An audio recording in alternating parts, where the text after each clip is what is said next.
Voy a hacer, ven por favor la diapositiva. Sí, doctora. Sí se ve, doctora.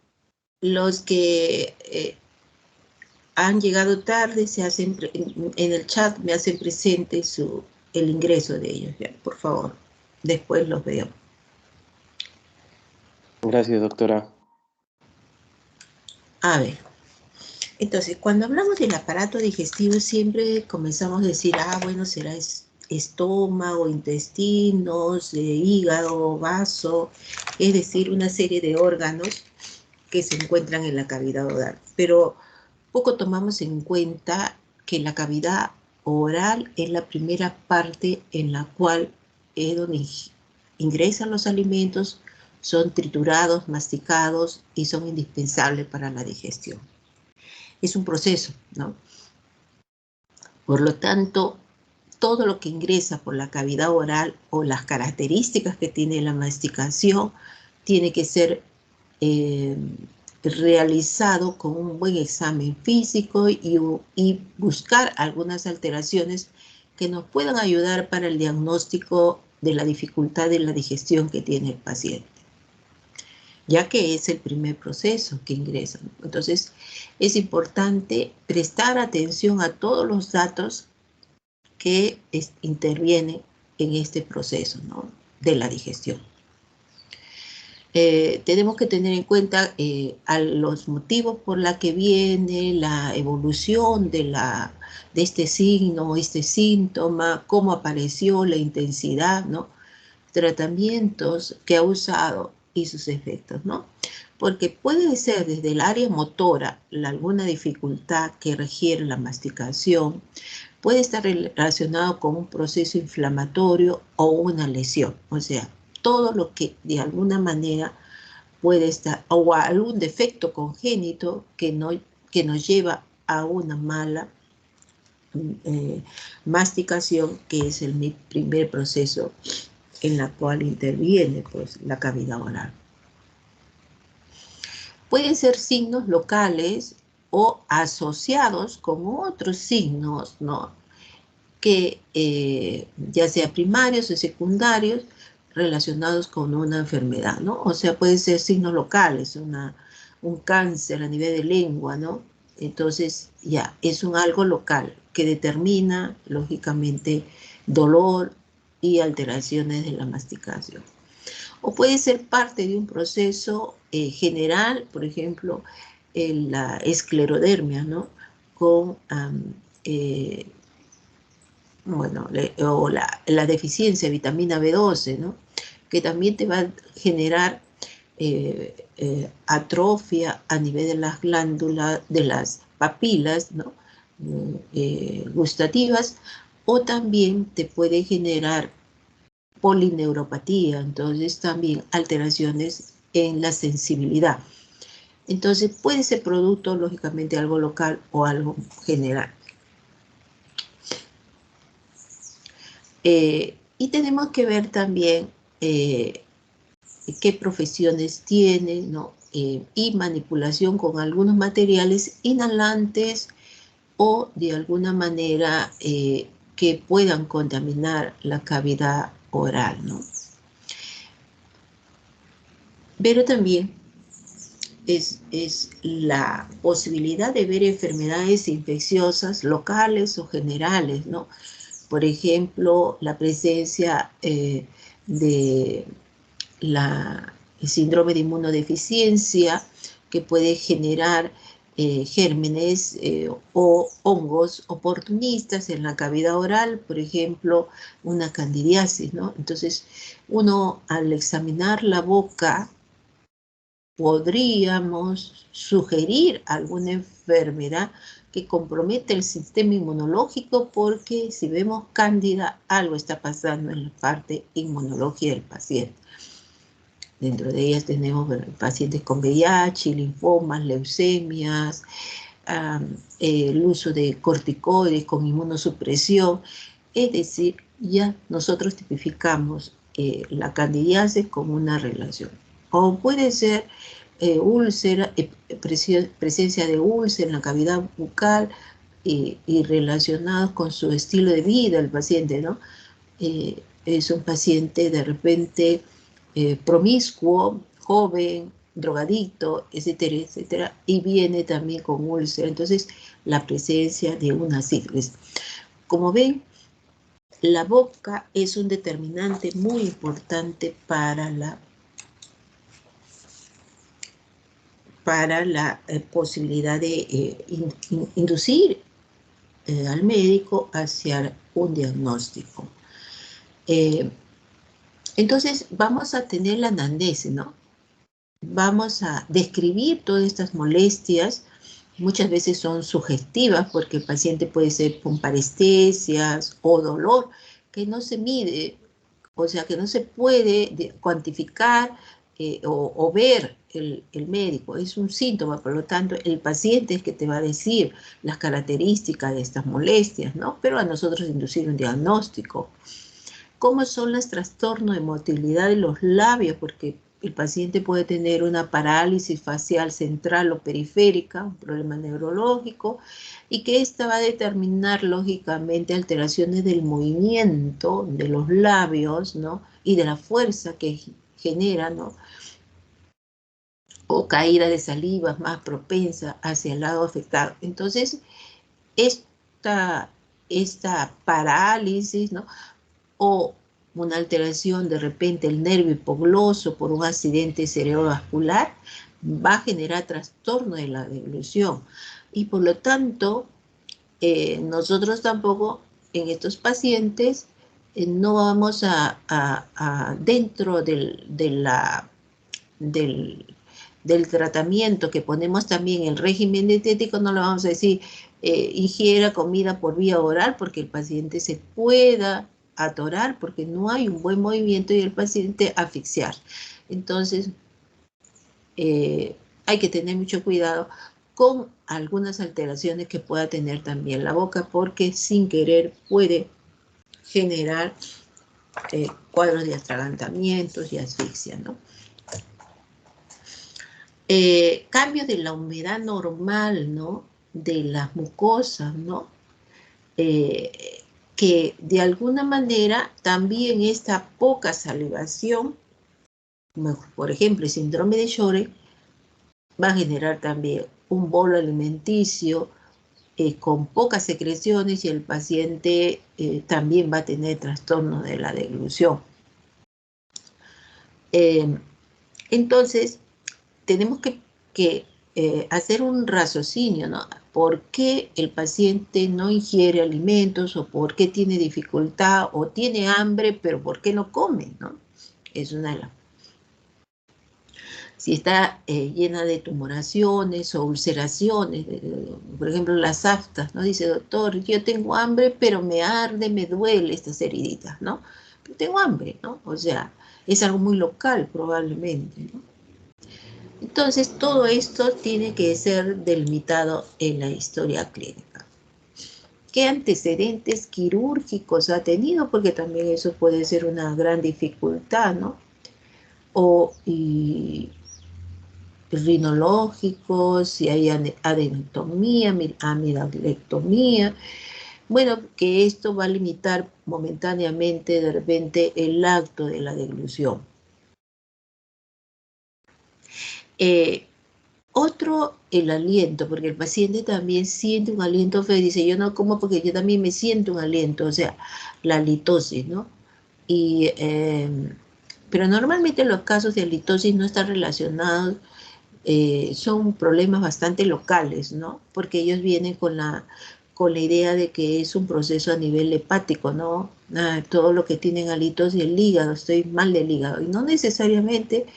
Ahí tenemos el fetor hepático, pero es muy penetrante y tiene estigmas hepáticos, ¿no? El paciente o ya está en encefalopatía urémica, en un estadio bastante alto y vamos a tener el fetor hepático. Y ya está muy descompensado. La halitosis está relacionado con el PACO, ¿no? La presencia a nivel encima de la lengua, ¿no? Zonas epiteliales que de alguna manera se descaman y que normalmente debería todos los días, ¿no? Tratar de cepillarse o problemas locales a nivel de orofaringe, de repente una caries dental, una amigdalitis, una faringitis supurada, son algo muy local, pero el paciente muchas veces viene por esa molestia, ¿no? Entonces tenemos que ver también la presencia de sangrados de encía, porque este paciente dice, cada vez que como sangro, puede estar relacionado a un problema hematológico o de repente relacionados a problemas inflamatorios crónicos que se ven mucho en pacientes diabéticos, ¿no? La gingivitis, ¿no? Y esto es lógicamente, inclusive con lesiones supurativas, que por eso el paciente hay que, de alguna manera, que su médico, endocrinológico, médico, internista, le tiene que evaluar desde el punto de vista de la glucosa para evitar esas infecciones que se pueden dar con mucha frecuencia en la cavidad oral en los diabéticos. ¿Qué es lo que tenemos que ver en la región oral, ¿no? O sea, los dientes, las encías, la lengua, la región sublingual, el paladar óseo, paladar blando, el istmo de los fauces, las glándulas salivales, la región de la almeida. Si bien esto parece bastante largo, ¿no? Sin embargo, es básicamente un procedimiento bastante sencillo y muy ligero. O sea, se realiza el examen físico, el que han hecho ya de repente generalidades, lo han hecho dentro de la parte general, en cabeza, en la parte de cabeza y en la cavidad oral, ¿no? Sin embargo, lo volvemos a repetir porque de repente no le han tenido tanto énfasis como la importancia para nosotros del aparato digestivo.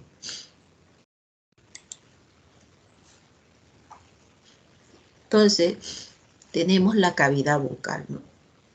Como saben, se encuentra en el tercio superior de la cara, es la primera porción del tubo digestivo, por donde ahí ingresan los alimentos y tiene múltiples funciones, ¿no?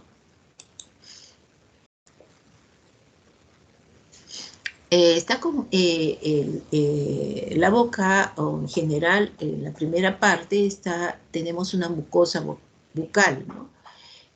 Tenemos una mucosa masticatoria, una mucosa bastante especializada y una membrana mucosa en general, ¿no? Cubre ya sea el paladar duro, el dorso de la lengua y en general, ¿no? Cubre la indemnidad, que esté indemne esta mucosa bucal es muy importante para la masticación, ¿no? La cavidad tiene varias subdivisiones, ¿no? Tenemos el vestíbulo bucal. En la parte posterior está la arcada dentaria, en la que tenemos que visualizar. En la inferior, los surcos vestibulares o fondo de saco, las partes laterales, las mejillas, y en la parte anterior, los labios, ¿no? Entonces, arcada dentaria, los surcos vestibulares, mejillas y labios, todo lo que tenemos que examinar, porque muchas veces les digo, abra la boca, no vemos los dientes, no vemos las partes laterales de las mejillas e inclusive no vemos el rostro, que hay una simetría. Y tenemos la cavidad bucal propiamente dicha, ¿no? La cavidad bucal propiamente dicha está formada por la parte anterior y lateral, las encías y dientes. Arriba, el paladar óseo y el paladar blando, que muchas veces los alumnos no lo examinan, ¿no? Y bueno, si hacemos una visualización directa, ¿no? Así en forma, con una visión directa hacia la boca, pero para ver el paladar le tenemos que inclinar ligeramente hacia arriba el mentón para poder ver la parte superior, y con una buena linterna también nos va a ayudar, ¿no?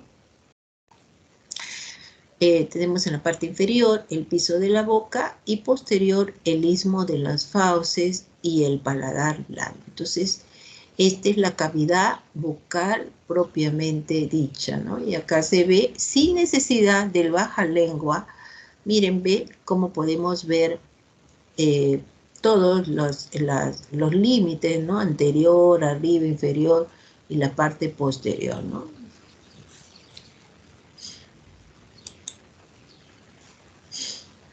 Los labios, tenemos que ver el tubérculo labial superior, ¿no? El surco nasolabial, la comisura labial. Bueno, los labios también, ante todo, la forma, características, si hay alguna lesión, las comisuras labial, la apertura bucal, ¿no? Para ver si los movimientos o si hay una alteración desde el punto de vista de inervación, eh, las comisuras labial, que es a veces muy frecuente, lesiones, o a nivel de los labios. O sea, entonces tenemos que ver todas las características normales y patológicas que se pueden encontrar a nivel de los labios.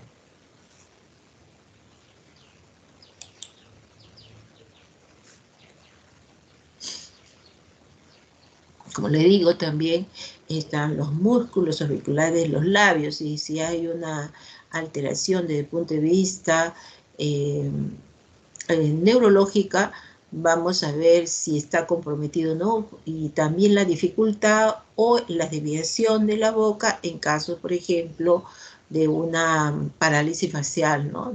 Del músculo, del nervio facial, tanto periférico como central, ¿no? Entonces vamos a ver que sí, ahí esta apertura no es la adecuada. O la dificultad que tiene por fibrosis, ¿no? De la piel en caso, por ejemplo, de la esclerotermia. Su apertura bucal es muy pequeña y esto de alguna manera determina gran dificultad para abrir la boca, ¿no? Entonces, puede ser por diferentes causas las que están relacionadas.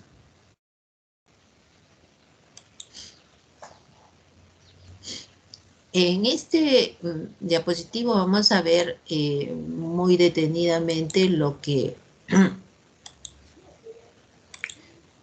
vamos a ver la parte del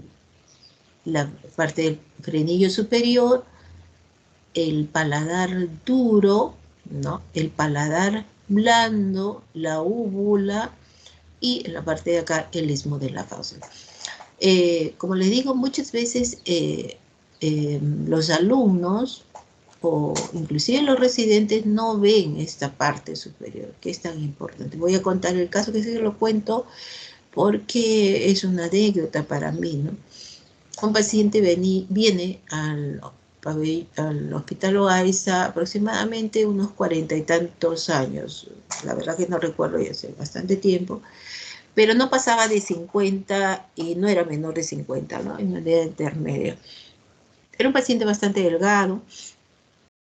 Venían porque tenía hace más o menos 6 meses, él había bajado de peso y inapetencia, un poco de astenia, había bajado aproximadamente 20 kilos, y motivo por el cual va un médico a una clínica particular y se realiza una serie de estudios, hemograma, glucosa para descartar diabetes, ecografías, tomografía, ¿no? Tomografía, endoscopía digestiva, y todos le sale negativa según los señores. Pero el paciente se sigue sintiendo mal, mejorando con algunas vitaminas, algo por el estilo, pero no llega a un diagnóstico concluyente, y el paciente dice que mejora un 10 a 20%. Pero pasan 6 meses y el paciente nunca hubo una mejoría total, y sigue él consultando, pero nadie da con el diagnóstico. Finalmente, al sentirse muy decaído, sin apetito, ¿no? Un hombre relativamente joven, va nuevamente a la clínica y la clínica lo interna, ¿no? Le hacen una resonancia magnética, si no me acuerdo, de tórax y abdomen, y no le encuentran nada. Bueno, finalmente se le agota el dinero y va al Hospital Loaiza. Entonces, en el Hospital Loaiza es la historia, ¿no? Es la historia que nosotros sacamos, ¿no? El primer día que viene el paciente, nosotros no pudimos determinar la causa, realmente no tenía algo que nos pudiera inducir a buscar un órgano determinado. Y por lo tanto dijimos, bueno, puede ser una neoplasia. ¿Dónde estará la neoplasia? Infección, por ahí había febrícula, pero era el hemograma, todo no determinaba. Entonces dije, bueno, la tuberculosis puede ser, pero la radiografía, vamos a tomarle todo, ya que en vista que lo único que nos ha traído la resonancia, y esta no era determinante de abdomen, creo que nos había traído, no había nada. Entonces vamos a comenzar desde cero, no hay otra. Bueno, entonces el examen físico que nos interesaba, el interno me dice, ¿no?, que, bueno, además de la palidez y lo delgado que se tenía el paciente, no había otra. Bueno, ahí terminó todo. Al día siguiente, el paciente me llama y me dice, doctora, quiero decirle de que yo tengo un hueco en la parte del paladar blando, ¿no? No, él no me dice eso, ¿no? En la parte superior. Entonces, y bueno, vamos a verlo, ¿no? Traje el bajalengua, lo miré, una linterna, y efectivamente, en la zona 3 había un orificio, más o menos como una huella, ¿no?, que deja así redondita, una huella digital de 2 centímetros de diámetro, de bordes bien definidos, y en torno también eran muy, muy definidos, ¿no? Realmente parecía como un orificio congénito, ¿no? Porque, entonces ya le digo, señor, usted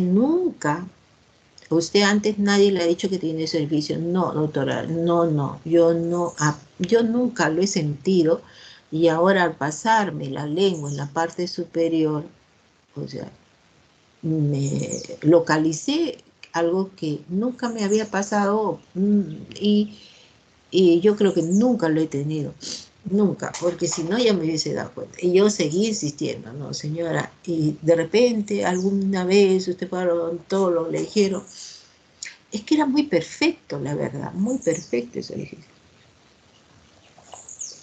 Entonces la interna le digo, ¿qué pasó? Porque usted le vieron, y ellos dicen, no le habían visto, fíjese. Y eso no se va a formar en un día, pues, ¿no? Definitivamente. O sea, por eso es una historia mal hecha. Gracias a Dios que el paciente sí sabía quién era su médico y no, me llama, ¿no? Doctora, yo quiero decirle a usted. Claro, los pacientes usualmente saben quiénes son sus médicos tratantes. El resto dirán, somos el interno, residente. Bueno, me dice, lo voy a demostrar, me dijo todavía así. ¿Y cómo le digo? Hace 6 meses me han hecho una endoscopía y no me dijeron nada, y tengo el video. Ah, qué bueno, le digo, sí, vamos a traer. Y me lo trae, pues, ¿no? La familia me lo trae, lo llama y me lo trae, y lo vemos en la computadora, el video, ¿no? Y el video no había esa lesión. Entonces, ya teníamos un punto donde comenzar. El video se ve desde la entrada del endoscopio, de la cavidad oral, y efectivamente pasa por la U, y no había, el paladar pasa y no había. Entonces, vamos a hacerle para tuberculosis, leishmaniasis, linfoma, a nivel de mucosa, biopsia. Y el estudio de biopsias, y también ver la leishmaniasis, ¿no? La tuberculosis también es otra de las posibilidades, ¿sí? Y maxilofacial vino para hacerle la biopsia, oncología, buscándoles ganglios, no había regionales, ya había una serie de protocolos para hacer. Bueno, al final, ¿qué salió? Un linfoma non-Hodgkin de mucosas en la región nasofaríngea, en la región del paladar blando, sumamente raro. Vino ya oncología, ¿no? Me dice, esto no se ve muy frecuentemente, ¿no? Y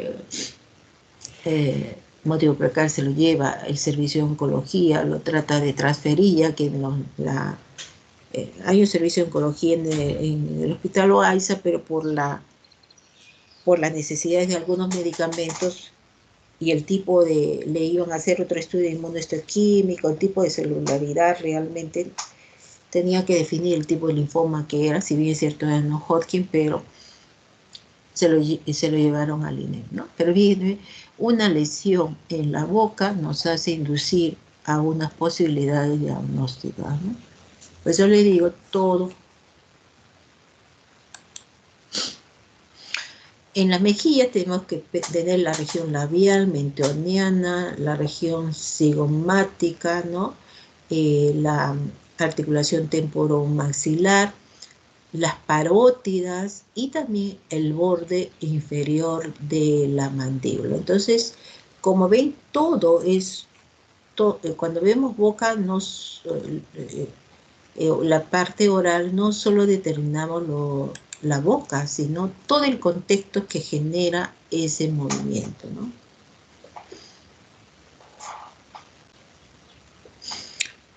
Bueno, entonces en las mejillas tenemos ahí en la segunda molar superior desemboca el conducto de esteno, también hay que ir en busca.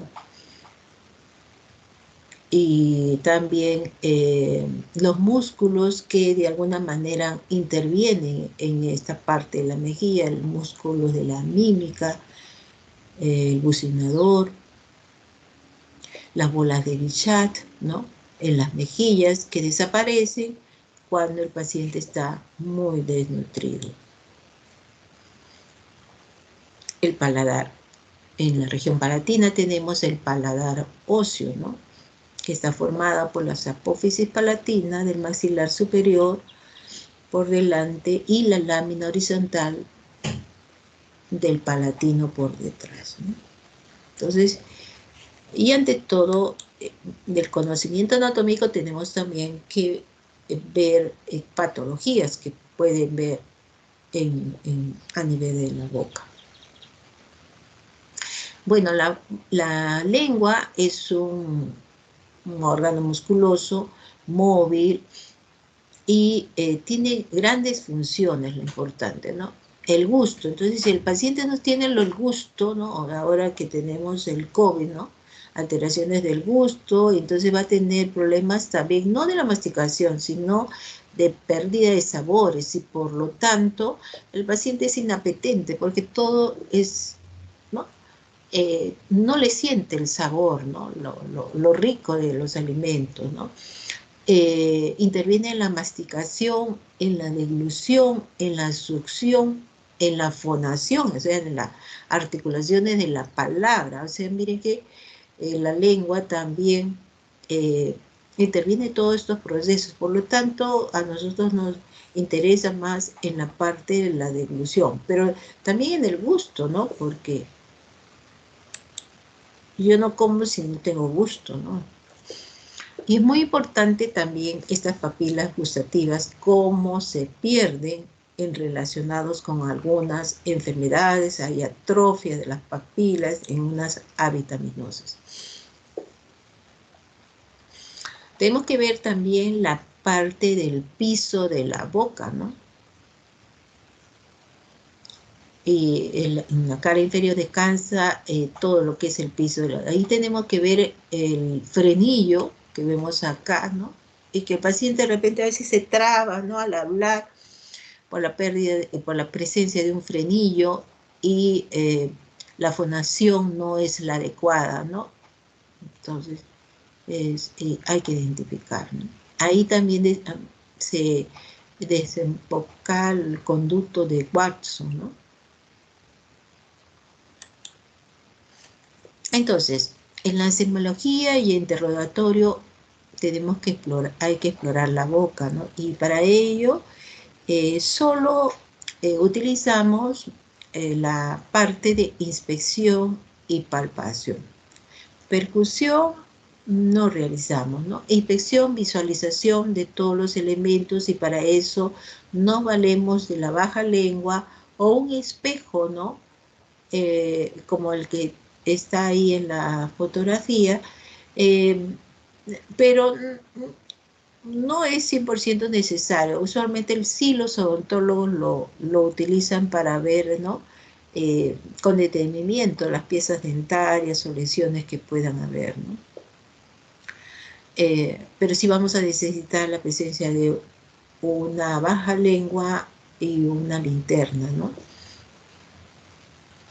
Y la palpación, ahí sí lo realizamos con guantes, ¿no? En caso del examen físico del aparato digestivo, hasta el momento decíamos, no, guantes no, ¿no? Todavía tiene hepatomegalia, no, no. Tiene lesión en la piel, bueno, ahí sí, pero y si tiene herida y tiene gasas, ahí sí, por cuidarse tanto al paciente y nosotros también, para evitar nosotros llevarle infecciones, ¿no? Su paciente que de repente posoperado, sí, guantes estén. Pero en la boca sí debemos usar, porque la boca es muy contaminado por gérmenes gram negativos, ¿no? Gram positivos, ¿no? Eh, tenemos algunas caries dentales, entonces sí debemos usar guantes a la palpación. Entonces, y uno de los métodos para ver la parte posterior es justamente la baja lengua. Ya si han hecho generalidades, ustedes tienen que presionar la lengua, se divide en tres partes, el dorso de la lengua, y uno pone la baja lengua en el tercio medio, porque en el tercio posterior vamos a inducir las náuseas y vómitos, y si lo ponemos en el tercio anterior, lo que vamos a replegar la parte posterior y por lo tanto no vamos a tener una buena visualización. Entonces, pero no siempre vamos a utilizar la baja lengua porque si el paciente está muy relajado, simplemente con que abra ligeramente la boca, elevar un poquito el mentón hacia arriba y le decimos que diga ah, sin forzar la lengua, sí podemos ver fácilmente, ¿no? Lo que ven las amigas, los sismos, ¿no? No necesariamente tenemos que usar la boca. Y la palpación es para ver ulceraciones, tumores, como les dije, con la mano enguantada, ¿no? Y la percusión solo se usa en las partes dentarias, por eso es que el odontólogo es la que más lo utiliza, ¿no? Para ver estados inflamatorios. Tenemos que buscar las coloraciones ¿no? de las mucosas, ¿no? Si tiene tinto amarillo, si está de alguna manera con un síndrome ictérico, o si es simplemente la presencia de ingesta de caroteno, de exceso de vitamina A, ¿no? Zanahoria, hay que preguntarle, o sea, ingesta de tomate, ¿no? O sea, alimentos que tengan mucho caroteno. O si representa la presencia de un tinte azulado en cianosis, ¿no?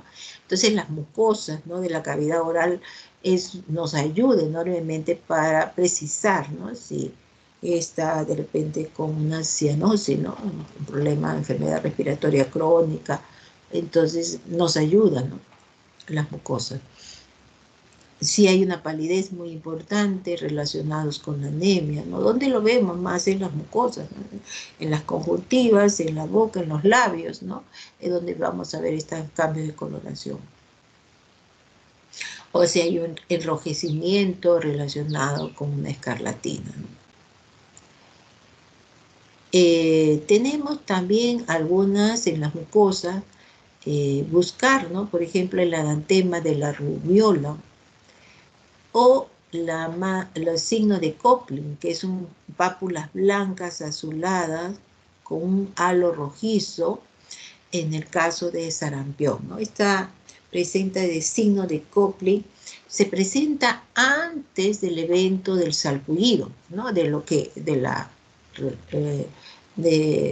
a nivel que se ve a nivel dérmico, ¿no? Se presenta unos días antes, ¿no?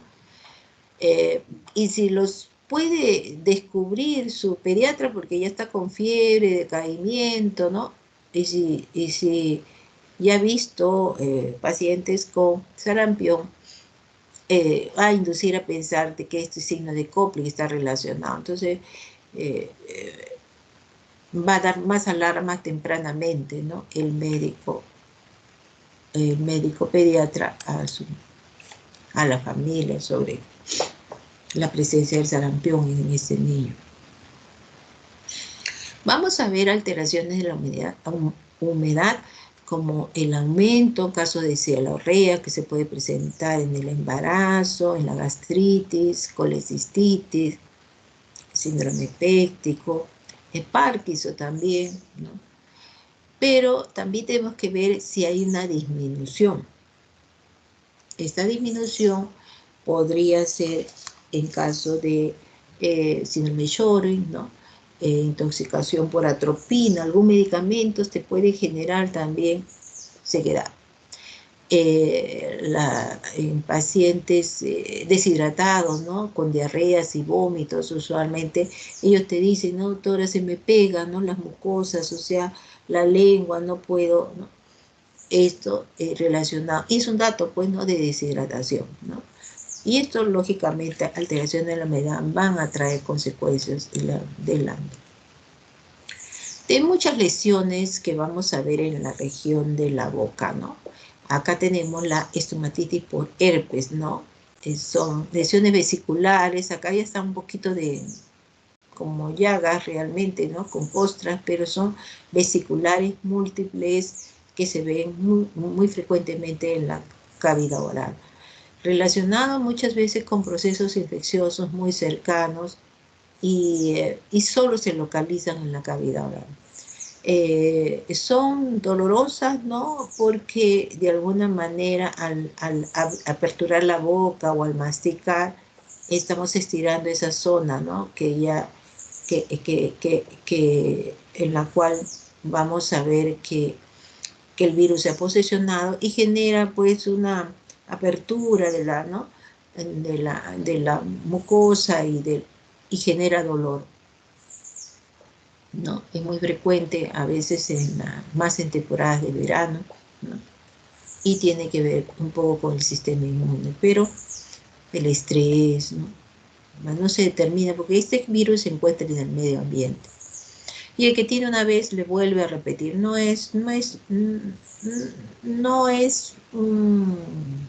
Este herpes primario no es como es el herpes zóster, ¿no? Que sí ese tenemos que investigar más allá, porque pacientes con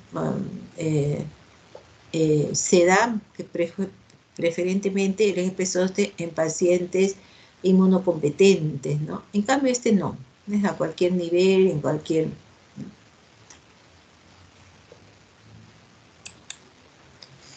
Trastornos importantes, por ejemplo, tenemos trastornos carenciales, ¿no?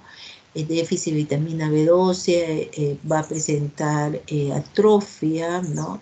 A nivel de la lengua, ¿no? Una lengua despapilada, ¿no? Y roja completamente, miren cómo es, que se ve frecuentemente en deficiencia de vitamina B12, ácido fólico, hierro y zinc, pero ante todo en deficiencia de vitamina B12, ¿no? Se ve más en ancianos y con carencias nutricionales, ¿no? Pacientes que no ingieren de repente carnes, ¿no? O una alimentación muy básica, demasiado, ¿no? Puro carbohidrato. Entonces hay que tener mucho cuidado porque esto produce polineuropatía y esta lengua de papilada sí te produce molestia. Entonces el paciente doblemente no come porque cuando le presenta estas molestias, ya el paciente también al comer siente mayor irritación y no come. O sea, Entonces va a tener más carencia todavía. Y ojo que estos pacientes, la mayoría adulto mayor, son desdentados y esto genera que la masticación de carnes, no es lo correcto, no lo trituran los alimentos y ya por eso no comen, ¿no? Porque realmente le va, sin dientes no va a poder triturar estos alimentos tan sólidos, ¿no? Y es una equivocación, ¿no? Llenarlo de bistec y el paciente no come. Entonces hay muchas cosas hay que licuarlo, lamentablemente, para que sí sea una alimentación más completa, ¿no? Otra es la presencia de úlceras aftosas, que es lo más frecuente, ¿no? Son lesiones usualmente circulares, poco profundas, sí dolorosas, fondo amarillo grisáceo, suele ser menos de 5 milímetros, puede ser única o puede ser múltiples. Y curan espontáneamente, ¿no? Entre 5 a 7 días, pero vienen a consulta porque vienen con mucho dolor. Entonces, y puede volver a aparecerse. ¿Cuáles son las causas? No sé, tampoco no hay una determinante, usualmente relacionado con focos infecciosos, amigdalianos cercanos, ¿no? Que debilitan las mucosas, pero son úlceras benignas, ¿no? Estas son las aftas, ¿no?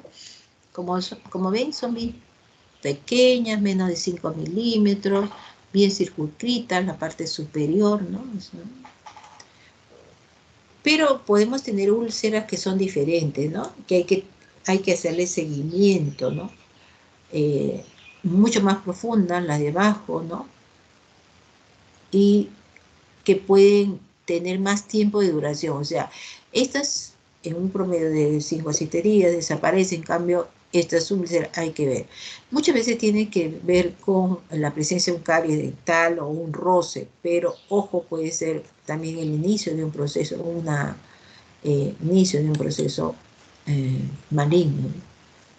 Pero la mayoría está relacionado con algo muy local, ¿no? Bueno, esas son las úlceras, ¿no? Muy frecuente. De repente si pregunto entre ustedes, lo han tenido en algún momento, ¿no? Tenemos también ver zonas de hiperpigmentación a nivel de las mucosas, ¿no?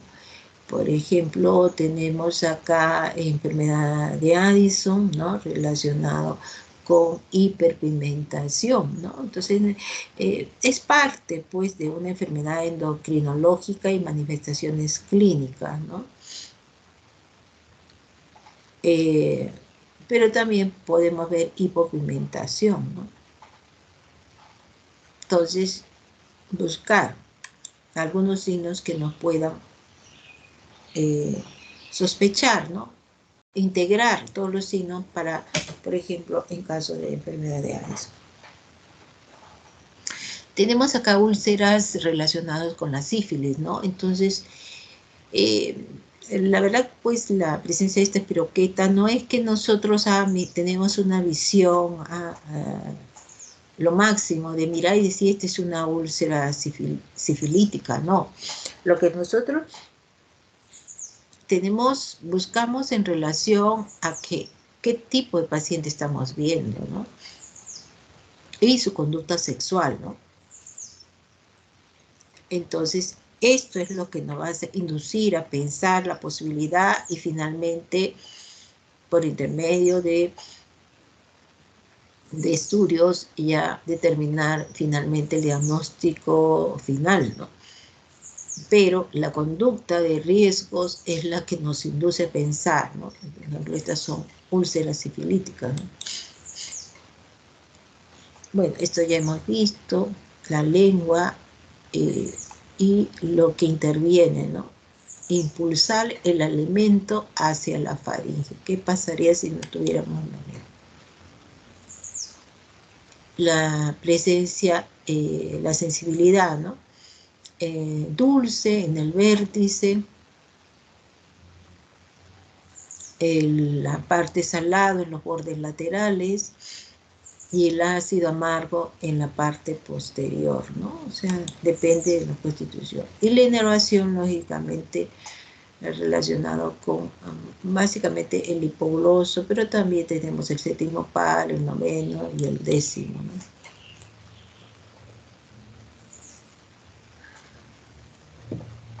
Hay zonas también que vamos a ver hiperqueratóxicas, ¿no?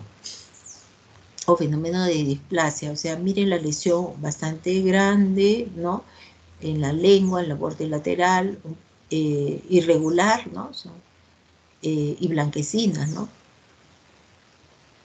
Entonces, estas hiperkeratosis, muchas de ellas se transforman en una displasia y finalmente un carcinoma, ¿no? Son lesiones muy grandes, ¿no? Entonces, estas enfermedades hay que buscar si es el uso de tabaco en exceso, ¿no?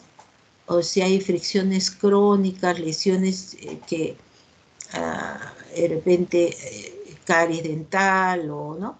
Que dientes usualmente muy afilados, ¿no? Pero relacionados con que ha generado una fricción, ¿no?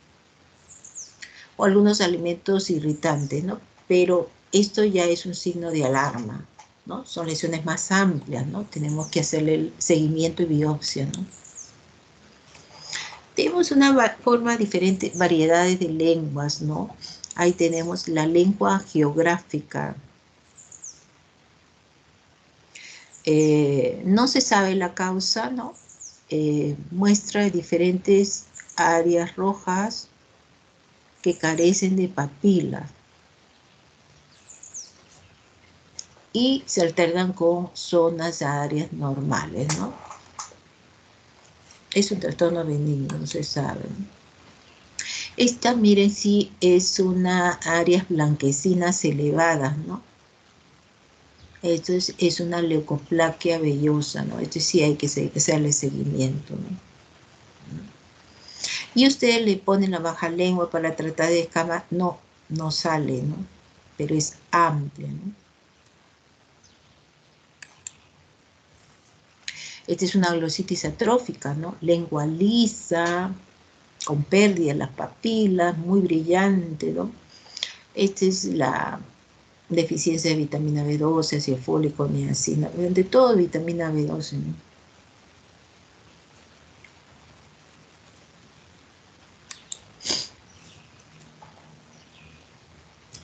Otra forma, tenemos la lengua roja depapilada, ¿no? Que vamos a ver en los pacientes, ¿no? Igual, en déficits nutricionales, ¿no? Y el paciente va a venir así, ¿no? No puedo comer y yo siento que mi lengua me arde, me quema, y vemos la lengua, miren, ¿no? Atrofia, ¿no? La lengua geográfica, la de arriba, ¿no?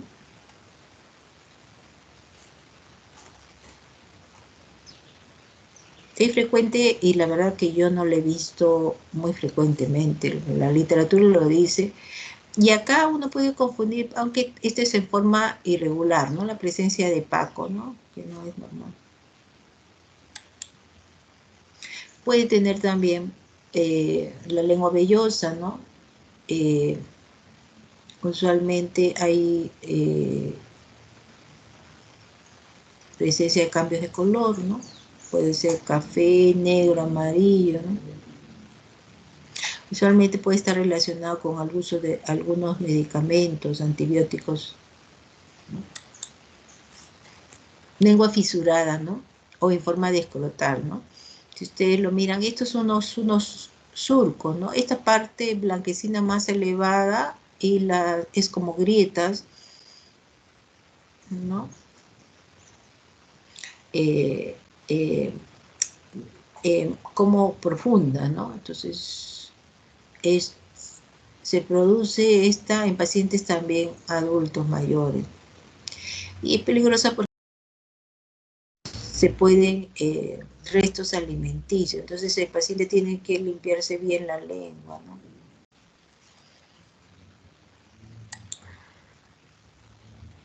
Tenemos la quelitis angular, miren, ¿no? En las comisuras labiales vemos acá, muy frecuente, ¿no? Que se puede deberse a cándida, ¿no? Quelitis angular, ¿no? Frecuente en los niños, ¿no? Vamos a ver si... O la presencia de placas blanquecinas, ¿no? Por ejemplo, es una candidiasis atrófica, pero la candidiasis, el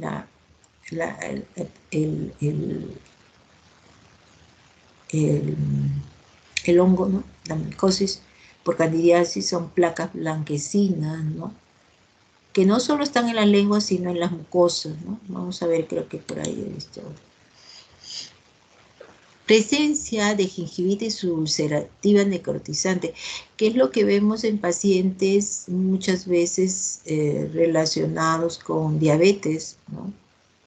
O en pacientes inmunocomprometidos si tienen mala higiene. Pero este tipo de gingivitis necrotizante aguda podemos ver en pacientes más diabéticos, ¿no? Y miren, a lesiones supurativas, ¿no? Entonces, este paciente tiene que ir al odontólogo, antibiótico, limpieza, sí, porque se están, ¿no? Pasando todos estos gérmenes, ¿no?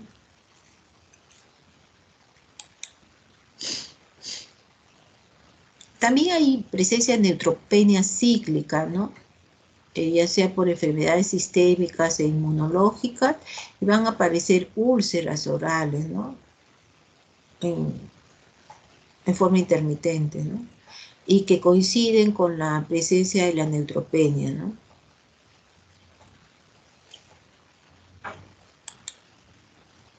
Exceso, pigmentación, ¿no? De metales pesados, ¿no? Que se pueden ver, mercurio, plomo, ¿no? Nos puede ayudar, ¿no? Bismuto, ¿no?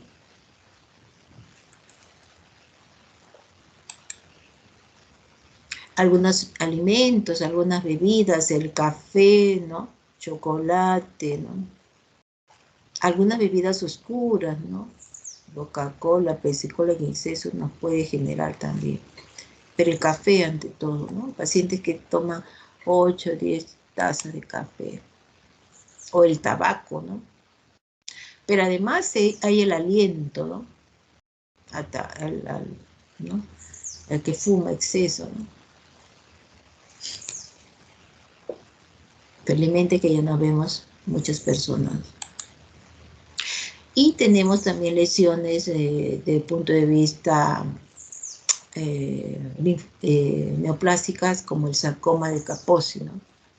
Que se ve en pacientes con VIH en estadio SIDA, ¿no? Ahora, sí son de colores un poco violáceas, ¿no? Más negruzcas, ¿no? Que no solo aparecen en las mucosas, sino en la piel, también a nivel pulmonar, ¿no? Este sarcoma muy asociado a pacientes con síndrome de inmunodeficiencia adquirido. Entonces, el antecedente es fundamental, ¿no?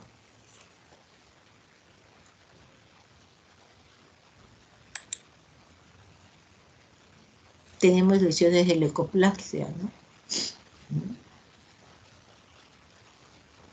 Un engrosamiento epidérmico, ¿no? Hiperqueratóxico, ¿no?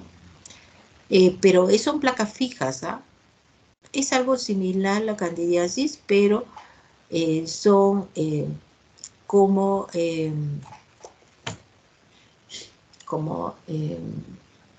podríamos ponerlo como la de leche, ¿no?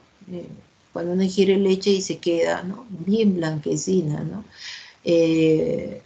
Claro está, la de parte encimita en la cándida uno lo puede, se descama un poquito, pero queda, ¿no? O sea, pegado, ¿no? No es que la podemos sacar. En estas son más gruesas, ¿no? Y finalmente las glándulas también buscando, ¿no? Las parótidas, las submaxilares, ¿no? Sublinguales y las salivales, ¿no? Y ver la cantidad de secreción, ¿no? Caso de parotiditis se ve más inflamado en caso de hipertrofia de las parótidas en caso de cirrosis hepática, por ejemplo, ¿no?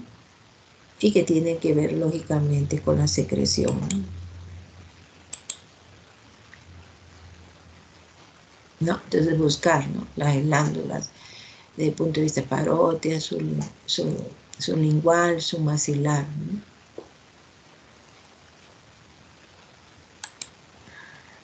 Y tenemos cáncer de la cavidad oral y la lengua, ¿no? Lo más frecuente es el carcinoma escamoso, ¿no? Son las que más predominan en la cavidad oral, ¿no?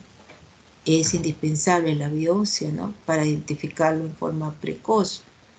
Tiene un pronóstico en un promedio de 5 años, pero lógicamente si uno lo diagnostica tempranamente y hace una exéresis completa de todo el entorno de la lesión tumoral, el pronóstico mejora, ¿no?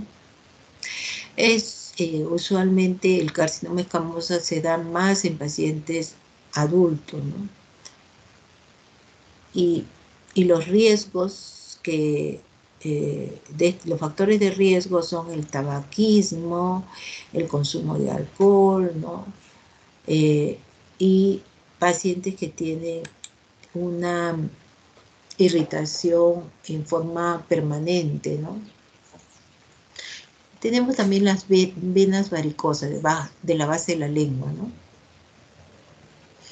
Y a veces pueden producir sangrados, ¿no? Pequeños sangrados si uno está buscando será hematitis, será hematemesis, ¿no? Y de repente de la base de la lengua hay presencia de sangrados, de estas pequeñas varices, ¿no? Bueno, entonces, como ven, las lesiones de la cavidad bucal son muchas y nos pueden ayudar lógicamente porque algunas son lesiones locales que tenemos que resolverlas, pero otras son relacionadas con otras enfermedades, pero con compromiso a nivel de la mucosa. Y nos ayuda enormemente, ¿no? Por ejemplo, siempre lo cuento, pero es una anécdota. Una vez una estudiante de medicina viene con su enamorado. Este estudiante la conocíamos porque venía ya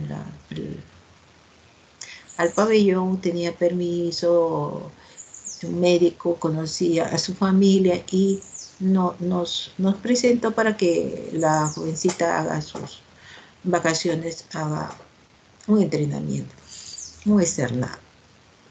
Bueno, la chiquita al inicio fue muy correcta. El segundo año tenía serios problemas psicológicos, que determinó un poco decirle al doctor que por favor le diga a la familia que tenía muchos problemas, había tenido. Ante todo la enfermera, se había sacado materiales, después venía a cualquier hora. Su conducta fue cambiando, porque el primer año fue muy asequible, muy tranquilita. El segundo año cambió, el pelo verde, rojo, es decir, había un cambio enorme, ¿no? Y también ella mencionaba algunas. Bueno, lo cierto es que llega con el enamorado después de tiempo, no la veíamos, y ella decía de que igual había estado en una clínica, le habían tomado una tomografía, venía con algo de diarrea y baja de peso, ¿no? La diarrea no era constante, era una diarrea esporádica, pero era lo único que tenía, pero sí la baja de peso, como de 10 kilos, y era un joven de 20 y tantos años, ¿no? Tal vez no llegaba a 30, ¿no? Y era artista, había estudiado, ¿no? Era pintor, ¿no? de arte. Bueno, era el único antecedente de importancia. Entonces la chiquita viene y justo estaba yo y otro doctor. Ella tenía más afinidad por el doctor, ¿no? Que el doctor se ríe por todo es risa el doctor. Tiene un buen carácter. Entonces se inclina sobre este doctor y le dice, ay, doctorcito, vengo porque no le dijo, era mi amigo, le decía, ¿no? Mi amigo, que no sé cuánto, mire. Y yo tenía que escucharle porque yo estaba ahí, por supuesto que me saludó, pero yo estaba también ahí, ¿no? Es una oficina bastante chiquita, haciendo un tema, entonces yo estaba en una computadora. Bueno, escuché todo porque tenía que escuchar, el cuarto es muy pequeño. Y en eso le enseñan las tomografías y se lo llevan, ¿no?, a una sala donde vemos todo lo que respecta a las radiografías, ¿no?, que tiene buena iluminación, tiene eso para verlo. Pero yo me entró curiosidad, ¿no? 30 años, baja de peso, ¿no? Entonces yo como había escuchado todo el caso, tenía una mentira eterna que siempre la tengo y mi baja lengua. Y le digo, abre tu boca, ¿no? Vamos a ver. Y le encontré la cándida, ¿no? Fíjate, esa muestra joven, artista, que también le gusta mucho no es que le gusta, ¿no? Pero le gusta, muchas son más raros, ¿no? Les gusta a los... estaba con una chica media rara también, ¿no? Joven, soltero, es decir, y tenía cándida, porque blancas, blanquecinas en todo el lengua. Bueno, ahí quedó todo, ¿no? Y, ya, gracias, ¿no? Y ya dije, este chiquito tiene, pues, VIH positivo y ya está en síndrome de inmunodeficiencia, ¿no? Aunque hasta el momento no le habían preguntado nada de su conducta sexual. Llega el doctor, ¿no? Y yo le digo, mira, ve, baja lengua, mire. Le dice, ¿no? Efectivamente salió, después lo hospitalizaron y salió con VIH positivo. Fíjate, o sea, nos induce, no estoy diciendo que era un diagnóstico, porque podía haber sido un linfoma, una leucemia, también otras enfermedades, pero ahí determina un poco toda la edad, su conducta, cómo él es, ¿no? Son bohemios, también los artistas en general, entonces todo eso determina, ¿no? Muy bien. ¿Preguntas?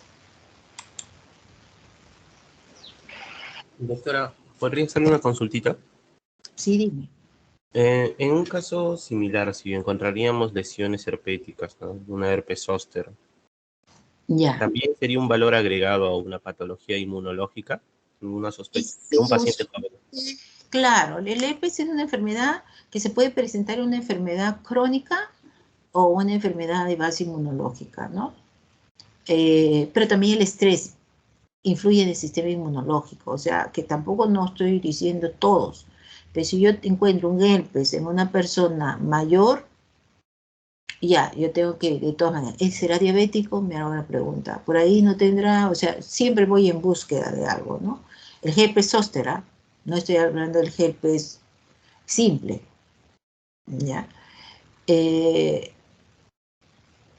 Y finalmente no le encuentro nada, ¿no? Pero el paciente está con una gran depresión, una gran estrés, también influye en el sistema inmunológico, ¿no?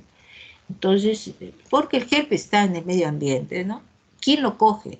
Que de alguna manera la defensa le ha bajado por en algún momento, ¿no? Una enfermedad crónica también podría estar relacionado, ¿no? Un paciente cirrótico y para mala suerte también coge, ¿no? Pero siempre lo relaciono con enfermedades crónicas que de alguna manera determina un poco el sistema inmune baja, ¿no? Pero en el diabético es bastante frecuente.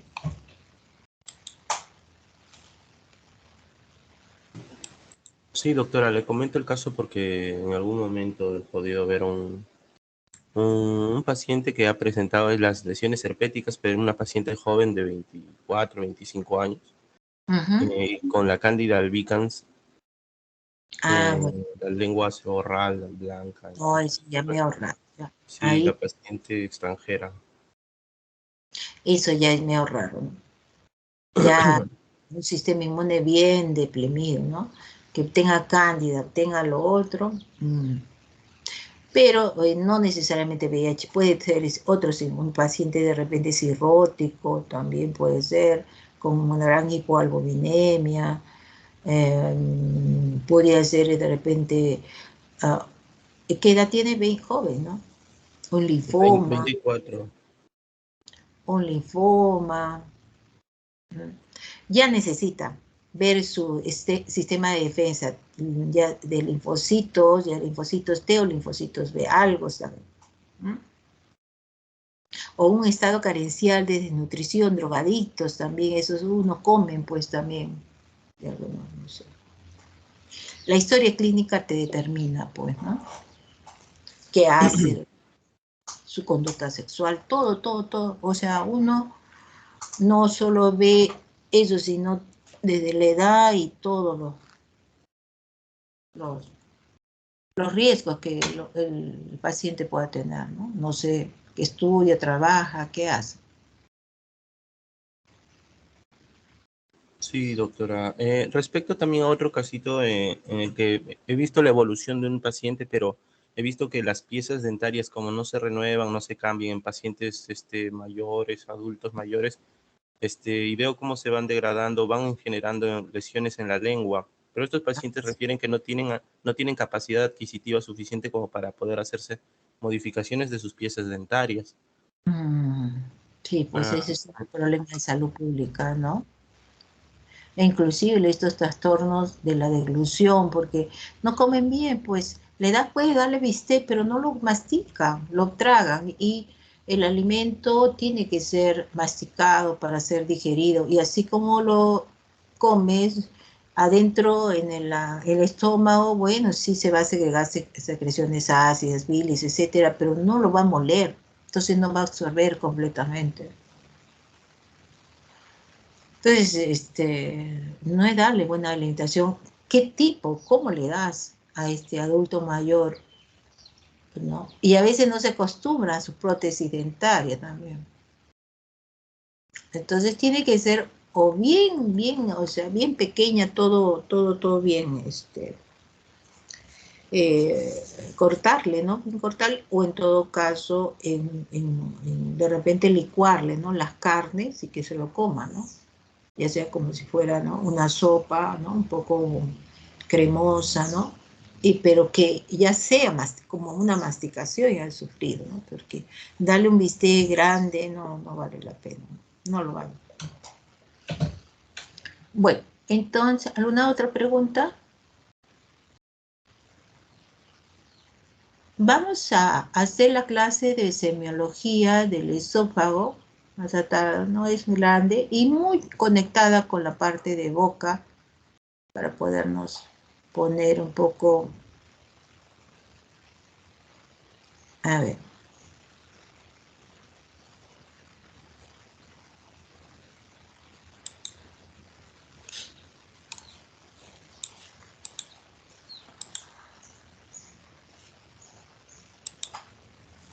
Perdón.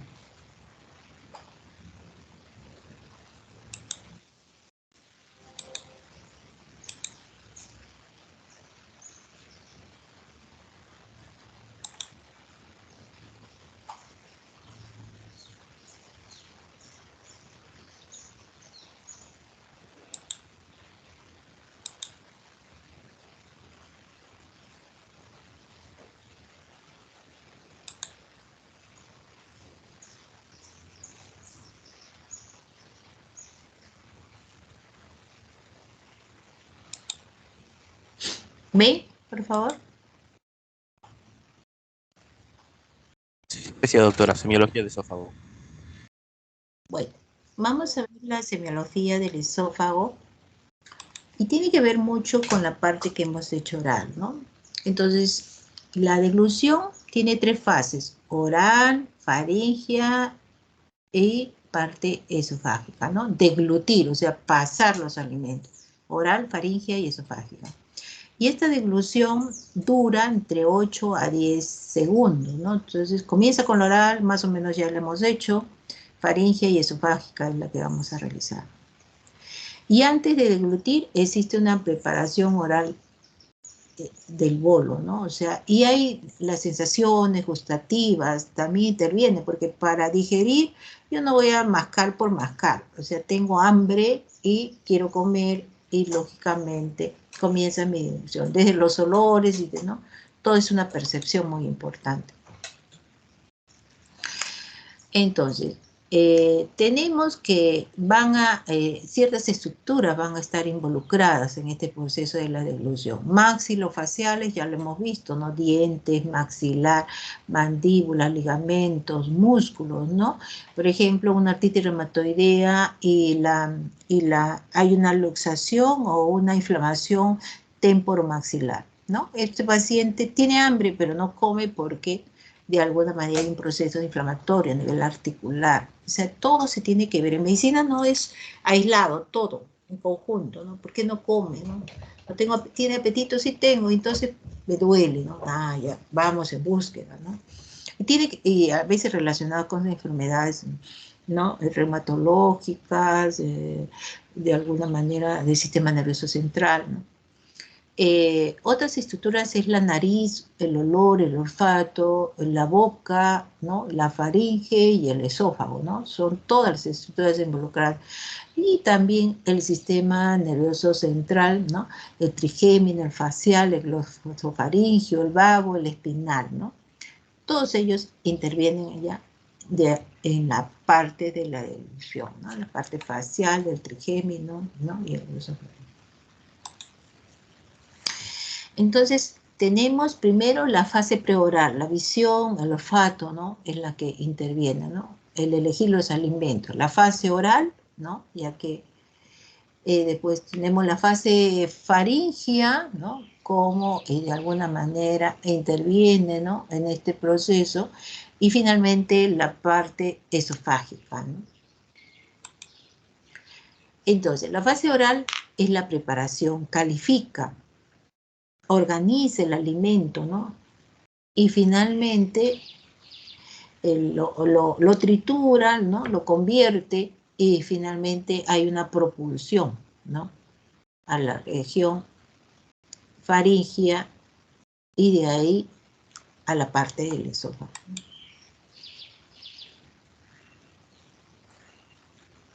Entonces, en la fase faríngea lo que tenemos es el reflejo, como ven ahí, de la deglución. Se eleva y se retrae el paladar blando, ¿no? En la base de la lengua, ¿no? Entonces, como es un movimiento rítmico y hay que tener mucho cuidado en ese movimiento. Y también hay pacientes glotones que comen y está el impulso, pero uno tras otro, y ahí viene el atragantamiento. ¿Cuántas veces han escuchado en el periódico, no, sino leído en el periódico, de que un paciente comiendo un sándwich se atoró y se murió, se asfixió, ¿no? Justamente porque sin el bolo deglutido es excesivamente grande o entre cada bolo ha sido muy continuo, ¿no? Y lamentablemente porque hay un cierre de la laringe y contracción de la faringe, pero no se cierra la laringe y ahí se va y finalmente va al aparato respiratorio y el paciente se asfixia, ¿no? Entonces, mucho cuidado, ¿no? A otros dicen, no hay que hablar cuando uno está comiendo. Bueno, mala educación, pero también este proceso puede alterarse, ¿no?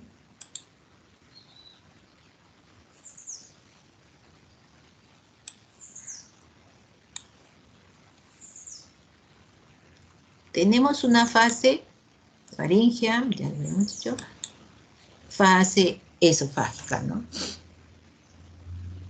Entonces, esta fase es el bolo impulsado del esófago hacia el estómago, ¿no? Entonces, vamos a ver que interviene el peristaltismo esofágico, primero una apertura de relajamiento, una peristalsis esofágica, y finalmente regula la entrada al estómago, ¿no? Este peristaltismo, ¿no? Que va de arriba hacia abajo, ¿no? Entonces, estos son los mecanismos en los cuales van a intervenir. Pero tenemos acá ya algunas molestias que pueda tener el paciente, ¿no? Entonces, es la disfagia, ¿no? es la dificultad para tragar los alimentos, ¿no?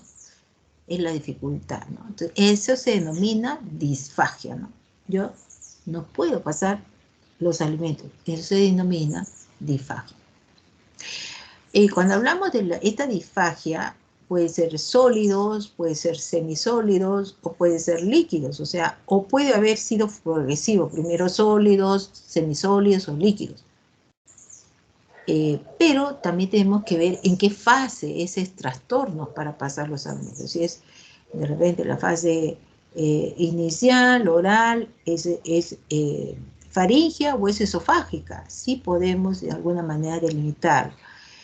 Y estos trastornos para tragar los alimentos no puede ocasionar, si de repente microaspiraciones, neumonías, ¿no?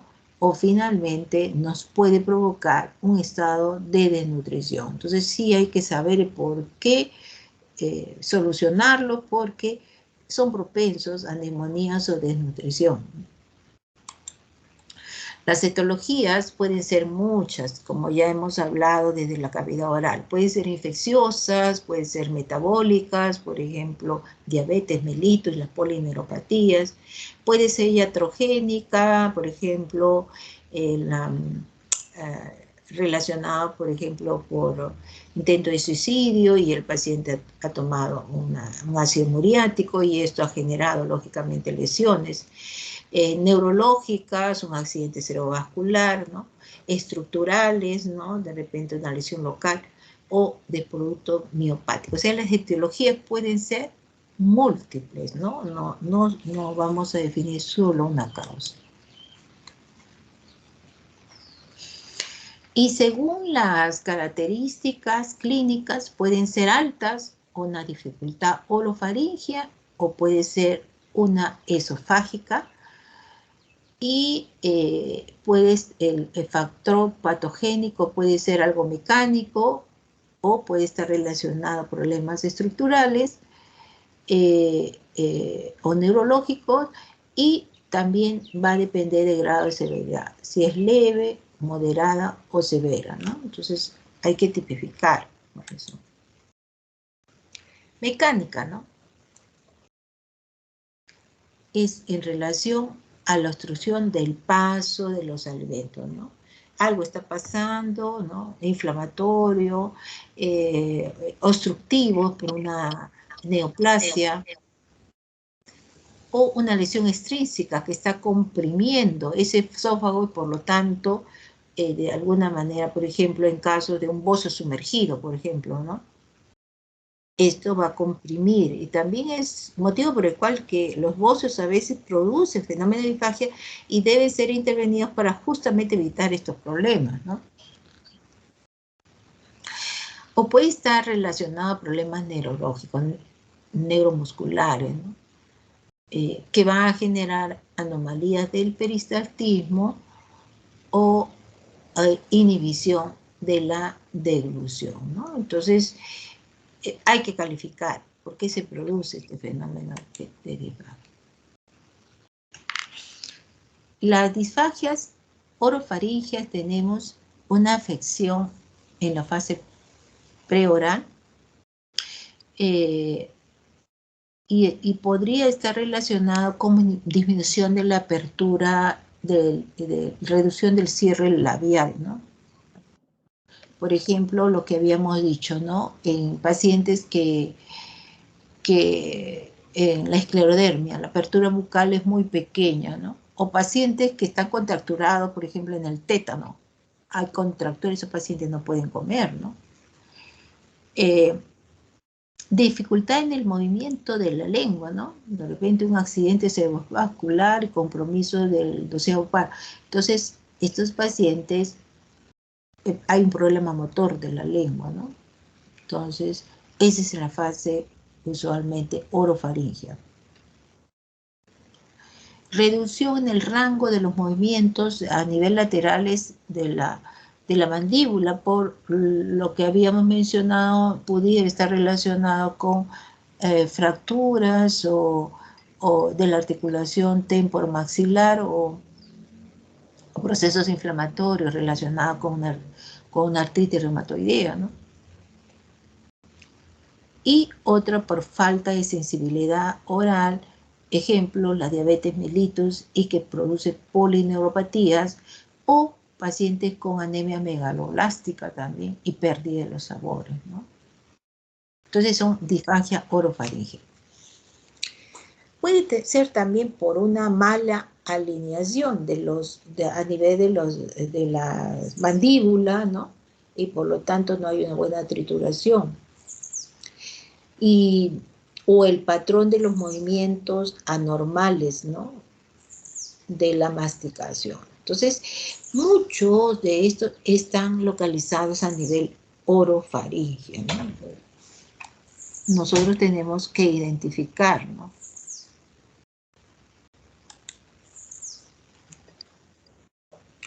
Entonces, ¿cuáles son las lesiones estructurales, ¿no? Tumores de la cabeza y cuello, trastorno postquirúrgico también, ¿no? Eso no pueden masticar, procesos inflamatorios, enfermedades neuromusculares, ya lo habíamos mencionado, ACV, Parkinson, ¿no? Parkinson es mucha rigidez, inclusive mandibular, y estos van a tener. El Alzheimer, el ELA, ¿no? En diabetes mellitus, parálisis del nervio laringio, ojo, eso también, ¿no? Algunas distrofias, miopatías, ¿no? Esclerosis lateral amiotrófica, ¿no? Bueno, entonces todas esas enfermedades van a producir, lógicamente, una disfagia orofaríngea. Y no solo nosotros decir, hay una disfagia, sino buscar el porqué. Siempre en todas las enfermedades, el porqué.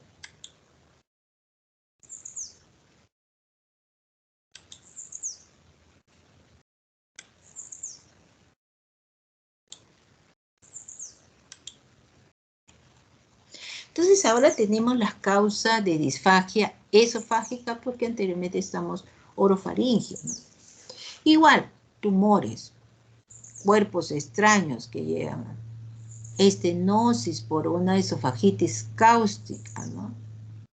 La presencia de radioterapias o quimioterapias, antes eran muy invasivas, a veces de mama y no se focalizaban bien, podían generar esta fibrosis del mediastino, entonces ahí está comprometer un poco el esófago. O enfermedades neuromusculares como son la acacia, espasmo esofágico difuso y otra vez vuelve a aparecer la diabetes mellitus con estas algunas alteraciones neuromusculares. Entonces una puede ser más alta y otro a nivel del esófago y también vamos en búsqueda de la causa.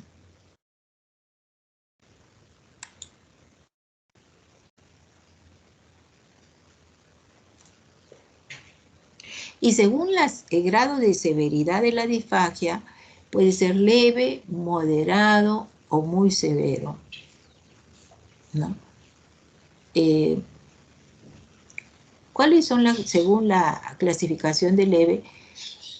Trastorno de la movilidad, transformación del bolo o retraso en la deglución, ¿no? O sea, movilidad del bolo, es cómo se transforma el retraso en la deglución. Y en moderada hay mayor trastorno de la movilidad, de coordinación y lentitud, ¿no? El reflejo de deglución es más lento o ausente, puede haber alteraciones bucales y mayores riesgos de aspiración o penetración. Y en severo ya hay una reducción de elevación del yoides y de la laringe, podría generar alteraciones respiratorias y las aspiraciones son frecuentes. O sea, según cómo ha ido evolucionando, se puede predecir, ¿no? Si es leve, moderada, severo. El leve es un poco de retraso nada más, ¿no? De la deglución. En cambio, el moderado sí hay trastornos muy importantes de coordinación, ¿no? Ya hay riesgo y en la tercera, severo, ya hay mayor posibilidad de aspiración. ¿Cómo evaluamos un problema de disfagia, ¿no?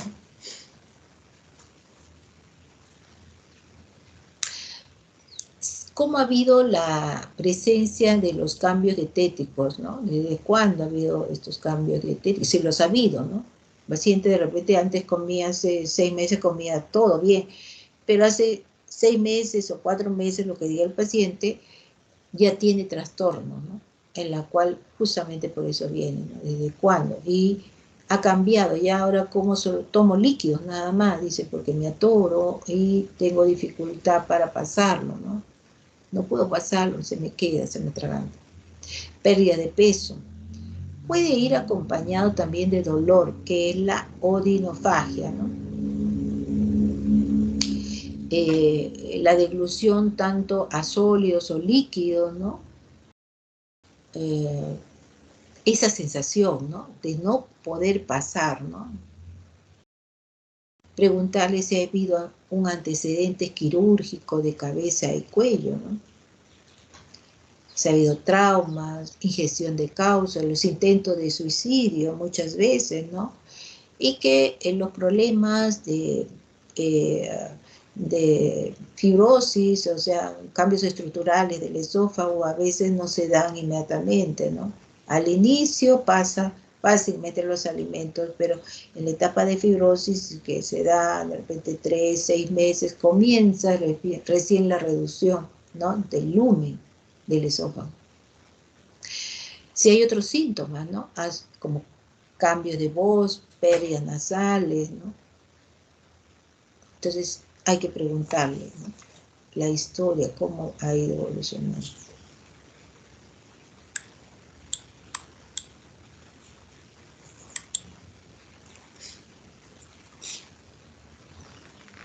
Tenemos los síntomas de disfagia orofaringia y la disfagia esofágica, ¿no? Sí hay diferencias, ¿no? Porque la disfagia orofaringia es una sensación de atasco alimentario en la garganta. Y ustedes lo van a percibir cuando tienen una faringoamigdalitis, ¿no? Y tienen hambre, ¿no? Pero al comer sienten dolor. Bueno, es una disfagia, pero también hay dolor, ¿no? Como odinofagia, ¿no? Entonces dice, ay, ¿no? Tengo dolor, inclusive al pasar los alimentos. Y es la sensación alta, ¿no? En la garganta, ¿no? Puede tener tos, es frecuente la regurgitación nasal, ¿no? Y usualmente relacionado con problemas respiratorios recurrentes. Puede inclusive generar aspiraciones de elementos. Lo usual que va a decir el paciente es, me cuesta mucho tragar, ¿no? Entonces, porque se le queda arriba, ¿no? En la garganta, él lo manifiesta, acá no puedo pasarlo, ¿no? Tengo esa, lo percibe muy alto. En cambio, la disfagia esofágica es sensación de atasco o un nudo. Pasa, pero se le queda como un nudo en la región retroesternal, ¿no? Entonces, pasó fácil de arriba, pero abajo, ¿no? La retroesternal, ahí es la sensación de atasco, ¿no? Se me quedó acá, ¿no? No sé, siento que no ha pasado. Entonces dolor torácico con las comidas y puede regurgitar, ¿no? La comida no digerida. Entonces dice, no sé, ha pasado unos pocos minutos y, o sea, boté el alimento, pero tal como casi como lo digerí, ¿no? Como me lo pasé. Entonces lo que dice es, trago bien, pero la comida se me queda en el pecho, ¿no? Más bajo, retroesternal, ¿no? Esa es la característica. Entonces vamos a hacer el examen general, ¿no? Cómo es su estado mental, si hay disnea, cómo es su voz, cuál es su peso corporal, ¿no? Buscar también nervios craneales que pudieran estar alterados, ¿no? Ver la lengua, el paladar, como lo habíamos mencionado en la clase orofaringe, en la cavidad oral. Buscar la fuerza de la lengua, ¿no? También la simetría, examen laringio, si hay secreciones, la voz, movimiento de las cuerdas vocales, ¿no? En general tenemos que hacer un examen bastante completo, ¿no? Y para eso el paciente debe estar sentado y se observa la cavidad, la fuerza, el rango de movimiento, lateralización a nivel de la temporomaxilar, ¿no? Movimientos de apertura de la boca, ¿no? El rango de movimiento de la lengua, ¿no? Tenemos que hacer un examen clínico, ¿no? Total. Y también, si es posible, comprobar, ¿no? Cómo es, ¿no? Al tragar los alimentos, ¿no? Líquidos, papillas, siempre se comienza con elementos menos, que no sean sólidos, ¿no? Porque de repente nos vamos a una fase en la cual el paciente se atraganta, ¿no? Entonces, y a nosotros exigirle, el paciente lo va a comer, pero él tiene grandes dificultades. Comenzamos con algo más suave, ¿no? Líquidos, papillas, semisólidos y finalmente sólidos. Y tenemos que ver la forma de cómo mastica, ¿no? Y cómo forma este bolo alimentario, ¿no? Esa es la fase inicial, ¿no? Después la faringe, ¿no? Se evaluará la fuerza de la voz, en qué etapa se siente, ¿no? Los ahogos.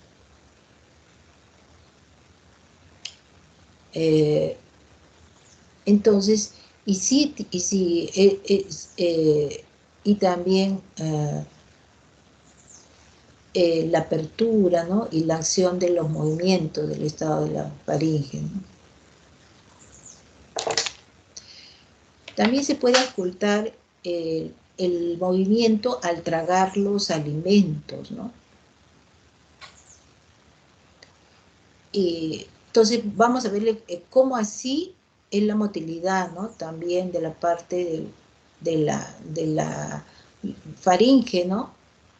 Y también escuchar, ¿no? Los diferentes sonidos que se puede percibir, ¿no? Durante esta etapa de la faringe, ¿no?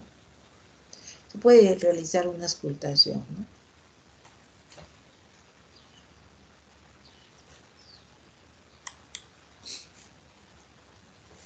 Entonces, vamos a tener diferentes causas, por ejemplo, acá estrechamiento en relación a la ingesta de cáustico, ¿no? Como les dije, mire cómo el bolo alimenticio se queda atorado prácticamente, ¿no? A nivel de la estrechez, ¿no? Y esto genera una regurgitación, ¿no? Y vemos ahí mediante un estudio radiológico con vario, con la presencia de esa estrechez, ¿no? Muy importante, ¿no? Que muchas veces van a requerir tratamiento quirúrgico, ¿no? O de repente dilataciones por endoscópicas, ¿no? Que se realizarán. Tenemos también divertículos esofágicos que se inflaman, que pueden generar fenómenos obstructivos también, ¿no?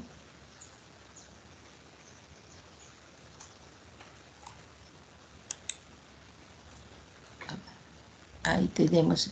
Puede generar esto como hay presencia de alimentos que se quedan, ¿no? en estas cavidades, pueden producir halitosis, inflamaciones, regurgitación, ¿no?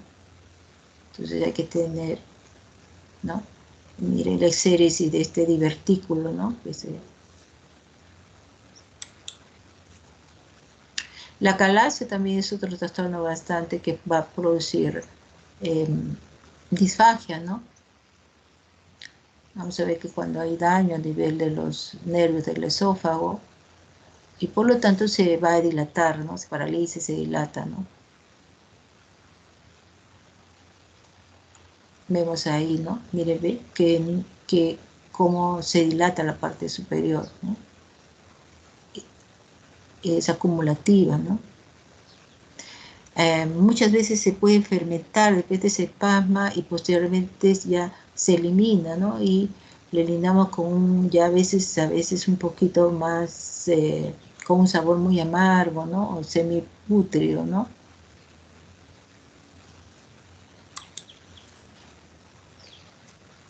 Otro término que vamos a usar en la parte del esófago es el reflujo gastroesofágico.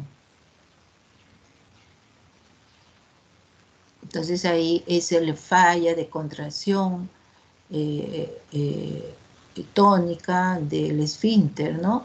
Que condiciona a una presión superior a la intragástrica, ¿no? Entonces, el paciente lo que va a generar es la presencia de alimentos, ¿no? Eliminación de alimentos, ¿no? A nivel bucal, ¿no? Es el reflujo gastroesofágico. Causa del reflujo gastroesofágico tenemos, por ejemplo, la presencia de comidas copiosas, ¿no? Si ustedes ingieren de repente alcohol más ingesta de grasas y abundante comida, van a producir un aumento de la presión intragástrica y por lo tanto genera un reflujo gastroesofágico. Otra causa muy frecuente es la estenosis a nivel pilórica, ¿no? Estenosis del píloro, ¿no? Usualmente por una úlcera péptica cicatrizada o una neoplasia también, ¿no? Más en neoplasias, ¿no? Y estos pacientes van a presentar reflujo gastroesofágico por aumento de la presión intraabdominal. También es más frecuente en la obesidad, en el embarazo, ¿no? En pacientes con ascitis, ¿no? Aumento de la presión intraabdominal, todo lo que genera aumento de la presión intraabdominal, ¿no?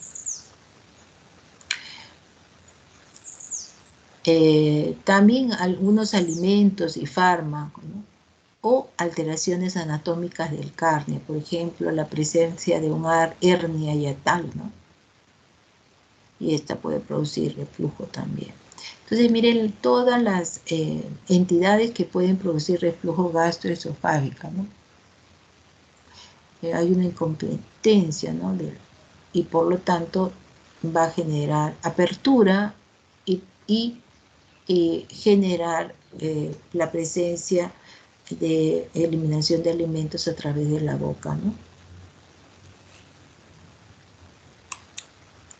O secreciones, ¿no?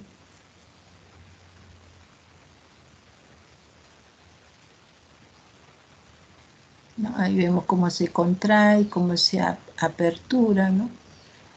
Y genera lógicamente. Y está en neoplasias también vamos a ver, ¿no? Estrechez, ¿no? Que van a ver, ¿no? Por la presencia de una tumoración primaria del esófago o condicionado por invasión tumoral del estómago hacia el esófago, ¿no? Y que va a generar una estrechez y esta posibilidad a generar mayor reflujo también. Tenemos otro término que se usa, es la odinofagia, que ya lo habíamos mencionado antes, es dolor al deglutir. Puede estar relacionado por ulceración, inflamación, infiltración neoplásica. En general, cualquiera de ellas podría producir dolor al deglutir. En esofagitis, por ejemplo, péptica, está muy acentuada. En traumas por ingestión de fármacos, ingesta de compuestos cáusticos también, o relacionado a una esofagitis infecciosa, puede ser viral, pero también micótica, por ejemplo, la candidiasis me produce mucho dolor al pasar los alimentos, ¿no? Porque también invade el esófago, no solo se queda en la cavidad bucal, sino también el esófago y también a nivel gastrointestinal, ¿no? O sea, no es localizado.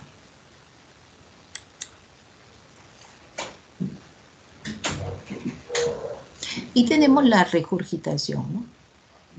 Este sí es la expulsión de pequeña cantidad de alimentos, ¿no?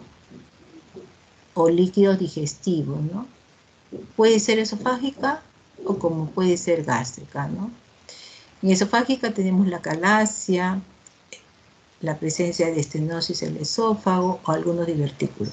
En las gástricas, relacionada a comidas copiosas, hay hipotonía del esfínter esofágico inferior, gastroparesias, por ejemplo, en los diabéticos, ¿no? Usualmente hay disminución del movimiento tanto intestinal como a nivel del estómago, dilataciones agudas del estómago o una estenosis del píloro, que ya lo mencioné. Entonces la regurgitación puede ser esofágica más alta como gástrica, ¿no? Y lo que se ve es la eliminación de muy pocas cantidades de alimentos. Y pirosis es otro término que también lo usamos, es la sensación de ardor o quemazón, ¿no? En la región retroesternal, o sea, epigástrica al.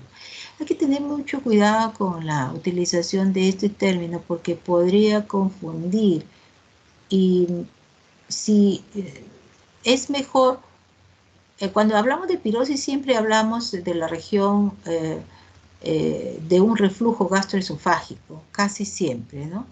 Pirosis, porque es la sensación bastante alta, ¿no? En la región epigástrica, pero alta, ¿no? O sea, prácticamente retroesternal. Y entonces me dice, doctora, pero la gastritis es un ardor, entonces tiene pirosis. Y ahí cuando me dicen pirosis, yo ya no estoy pensando a nivel gástrico. Siempre estoy pensando un poquito por arriba del estómago, ¿ya? Entonces, mejor en ese caso poner lo que el paciente diga, ¿ya? Si hay una dificultad en definir la terminología y no saber qué poner, pongan lo que el paciente diga, ¿ya? Porque cuando yo hablo de pirosis siempre estoy hablando casi siempre de un reflujo gastroesofágico, ¿no? Entonces hay que buscar las causas que están produciendo ese reflujo, ¿no? Puede ser infecciosas, alteración del peristaltismo, acalasia, todo lo que aumente la presión a nivel gastroesofágico. Y bueno, esta es la última, ¿no? Ahora, no sé. Muy bien. ¿Preguntas?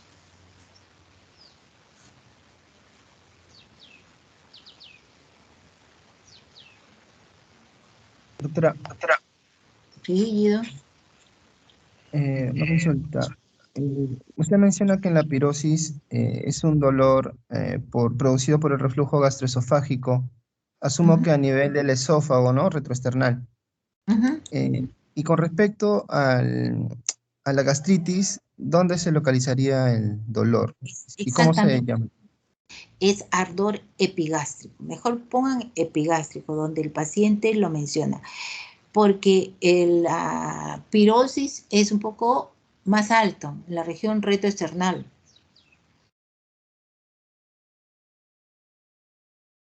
¿Ya? O sea, la localización es más alta que el epigástrico, ¿no? Un poquito más alta. Y el paciente lo define, ¿eh? Me duele el pecho, dice inclusive, ¿no? ¿Cómo te duele? Ardor. No menciona el epigastrio, ¿no? Exactamente. Entonces ahí viene la dificultad en poner, ¿qué pongo, doctora? Mejor pon lo que el paciente dice, ¿no? En cambio, el reflujo es similar al dolor retroesternal que tiene el paciente con patología cardiovascular, ¿no? Que está en relación usualmente a infarto de la cara diafragmática. Es ahí similar, pero el dolor es diferente porque este es ardor, bastante alto. ¿Estamos? Gracias, doctora. Doctora, disculpe, justo hablando del tema hay un término similar que es el pirótico, haciendo referencia a meteorismo. ¿Está bien usado ese término cuando lo relacionan al meteorismo, doctora? ¿Al incremento de meteorismo? ¿Cómo me dices? El término pirótico. Pirótico, pero pirótico bien, ¿qué más? Sí, y lo relacionan a meteorismo, incremento de contenido pirótico, a predominio de asas intestinales. He visto así algunos términos y también me hace recordar a quemazón, ¿no? Pirosis, pero ellos hacen referencia al meteorismo intestinal. Al meteorismo. Sí, Pero la verdad que pirótico. Bueno, no le he escuchado mucho, la verdad. No es un término convencional que usamos. Eh, no te podría decir, ¿no? Pirótico. Pirosis, pero pirosis es diferente a pirótico, ¿no? Sí, doctora. He visto informes de imagen que colocan se evidencia abundante contenido pirótico, predominio de asas intestinales, ¿no? Y cuando les preguntas, pero ¿Cómo? A ver. se evidencia abundante contenido pirótico a predominio de asas intestinales o marco intestinal. Y cuando yo les pregunto, pero pirótico, ¿a qué te refieres? No, es que tiene muchos gases. Muchos gases. Ah, meteorismo intestinal. Sí, son gases. Ah, pero el término pirótico, justamente conversando con esto de pirosis, ardor, ¿no? Piros, fuego, Sí, ¿no? Quemazón. claro, fuego, eso es fuego, es pirótico, ¿no? Pero Pirotecnia, claro. de repente es una terminología que usan los radiólogos, ¿no? Pero realmente no lo usamos, no es una terminología frecuente, por lo menos no frecuente usado médicamente, ¿no? Porque ¿no? Usualmente es quemazón, ¿no? Pero ¿cómo puedo definir eso de, ¿no? Que se ven asas intestinales, ¿no? No, la verdad que no lo sé, no. De repente es un término que sí lo usan con más frecuencia los radiólogos. Pero no, pirosis es quemazón, ¿no? De piro es usualmente quemar, ¿no? De la vocablo, ¿no? Pero pirótico, ¿cómo voy a...? No lo sé, la verdad, no lo sé.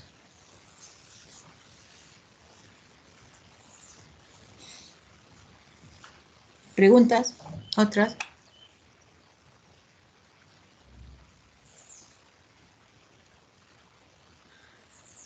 Regurgitación muy frecuente, no sabes de qué los niñitos, ¿no?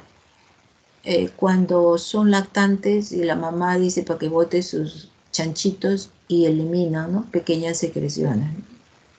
Eso vendría a ser un poco la regurgitación, ¿no? Aunque otros pueden ser mayor cantidad, ¿no? Muy bien, chicos, entonces, a ver. Espérense, voy a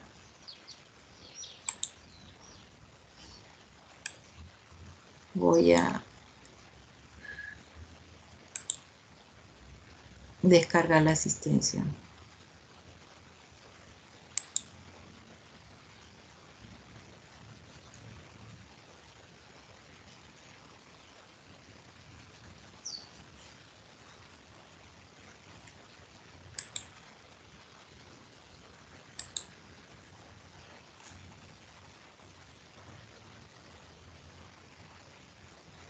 Ya, bien, ya descargué la asistencia.